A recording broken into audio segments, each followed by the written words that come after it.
अब जैसे दिल्ली है, आप दिल्ली में बड़े हुए, मैं दिल्ली रहता हूँ, दिल्ली में भी कैमरा लग रहे हैं हर तरफ, पर दिल्ली में वो फियर ऑफ पनिशमेंट और वो लॉ एंड ऑर्डर ट्रांसलेट नहीं होता। आपको क्या लगता है what is the reason for that? कि यहाँ पे देखो सिस्टम, आप चार्टर्ड अकाउंटेंट हो, इनकम टैक्स रिटर्न आप सिस्टम में भी फाइल कर सकते हो और 50 तरीके की चीज़ें ऑटोमेट होती जा रही हैं, इनकम टैक्स से सारी इंट्रैक्शन जो है वो ऑटोमेट होती जा रही है। लेकिन फिर भी इंडिया में कहीं ना कहीं एक एंट्री पॉइंट बन जाता है जहां आप सिस्टम के साथ खेल सकते हो प्राइवेटली।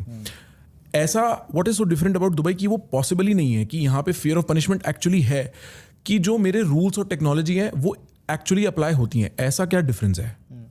ओके, सो द पहला जो इसका रीज़न जो मुझे लगता है, the thing is micro management is not possible in India, especially if you will speak about Delhi, because of the high population. The population of Delhi is somewhere near around 40 million. हाँ, 4 करोड़ लोग होंगे, 40 million people.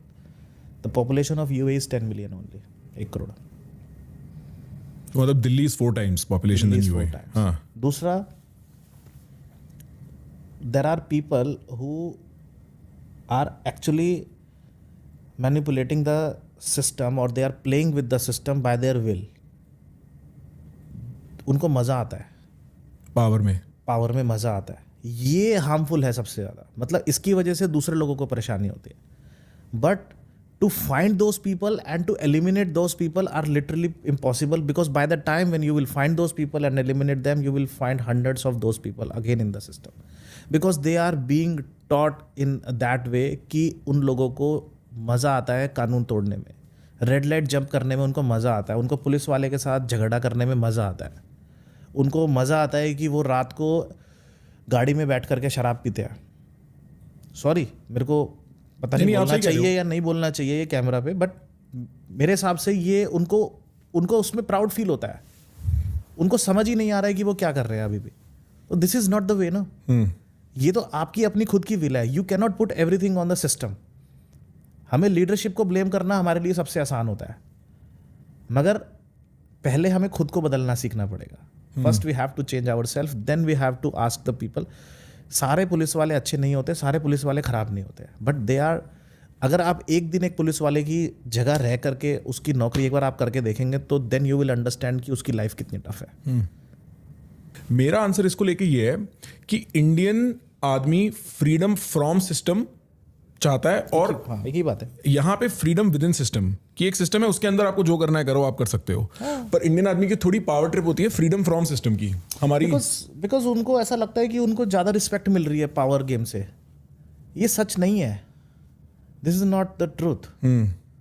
और may be आप कह सकते हो कि एक the attitude is more of like a कुएं का मेंढक एटीट्यूड, मतलब they just won't want to go and explore the things, they just be in their system and they're just like they're happy and playing with the law and all these things. So first we need to understand, but I think that the new generation is understanding these things and they are like more adaptive to the system. They just want to follow the law, they just don't want to throw the litter here and there, and they just don't want to abuse the policeman. They just don't want to bypass the system to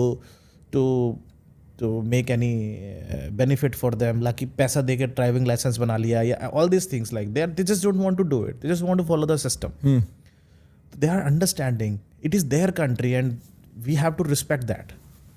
और मेरे को ऐसा लगता है Dubai आके ना भाई इसकी वर्थ बड़ी क्लियरली पता लगती है कि अगर आप फॉलो कर लो ना 30-40 साल लगा के, एक बार 30-40 साल लगा के सिस्टम फॉलो कर लो, आप कहाँ के कहाँ पहुँच सकते हो एज ए नेशन। एग्जैक्टली है ना, दुबई में आप इग्नोर ही नहीं कर सकते। ये पहली बार कहीं विदेश आया, आज ये गाड़ी से उतरते ही, वो प्लेन से उतरते ही गाड़ी में बैठ के कह रहा भैया यहाँ तो हर बिल्डिंग अलग है। तो मैं ऐसे कह रहा था, मैंने इसको पता क्या बोला, मैंने बोला अगर तेरे को देखना है इंडिया क्या हो सकता था तो दुनिया में 2 जगह है, एक दुबई और एक न्यू जर्सी। आपको दोनों जगह जाके पता लग जाएगा इंडिया क्या हो सकता था और क्या नहीं हुआ। सर देखिए, मैं ये मानता हूँ कि इंडिया मेरे हिसाब से the greatest country in the world. ठीक है, नो ऑफेंसेस टू एनीवन और no comparison with anyone. I am not comparing my home country with any country. I am just telling you कि that this country is best to live in, to make money, to opportunities, but in my opinion my country is the greatest.